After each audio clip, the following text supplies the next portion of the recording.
इस पर रहेगी सबकी नजर। 5 साल बाद रूस में मिलेंगे मोदी जिनपिंग, ब्रिक्स के बहाने होगी दोनों की बात। प्रधानमंत्री मोदी और चीन के राष्ट्रपति शी जिनपिंग बुधवार को रूस के कजान में एक दूसरे से मुलाकात करेंगे। दोनों की मुलाकात ब्रिक्स शिखर सम्मेलन के दौरान होगी। दोनों देशों के शीर्ष नेताओं के बीच होने वाले इस औपचारिक बैठक पर सबकी नजर है।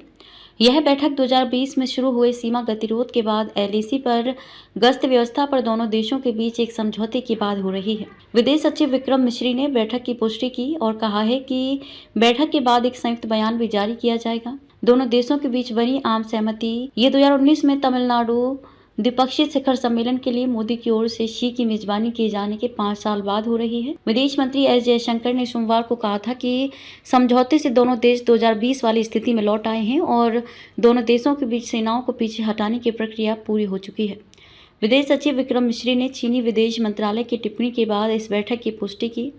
चीनी विदेश मंत्रालय ने कहा कि बीजिंग इस घटनाक्रम को सकारात्मक रूप से देखता है और भारत के साथ मिलकर उस समाधान को लागू करने के लिए काम करेगा जो दोनों पक्षों ने निकाला है।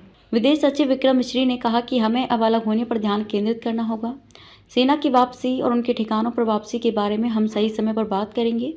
भारत ने सोमवार को कहा था कि दोनों पक्ष एलएसी पर गश्त व्यवस्था पर एक समझौते पर पहुंच गए हैं जिससे गतिरोध समाप्त हो गया है और 2020 में शुरू हुए गतिरोध के बाद उभरे मुद्दों का समाधान हो गया है। मिश्री ने कहा कि समझौते के तहत चर्चा के दायरे में आने वाले क्षेत्रों में गश्त और चराई गतिविधियों के संबंध में 2020 की स्थिति बहाल होगी। उन्होंने कहा कि इसे जमीन पर लागू किया जाना है और भारत ऐसी व्यवस्था के लिए प्रयास करेगा जिससे किसी भी तरह की सीमा झड़प न हो।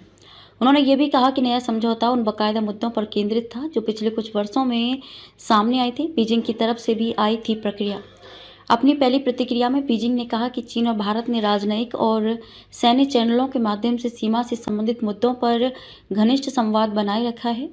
चीनी विदेश मंत्रालय के प्रवक्ता ने टिप्पणी के एक अंग्रेजी अनुवाद के अनुसार कहा कि वर्तमान में दोनों पक्ष प्रासंगिक मुद्दों का समाधान निकाल चुके हैं जिसका चीन ने सकारात्मक मूल्यांकन किया है। अगले चरण में चीन उपरोक्त समाधान को लागू करने के लिए भारत के साथ काम करेगा। ब्यूरो रिपोर्ट, अमन की शान।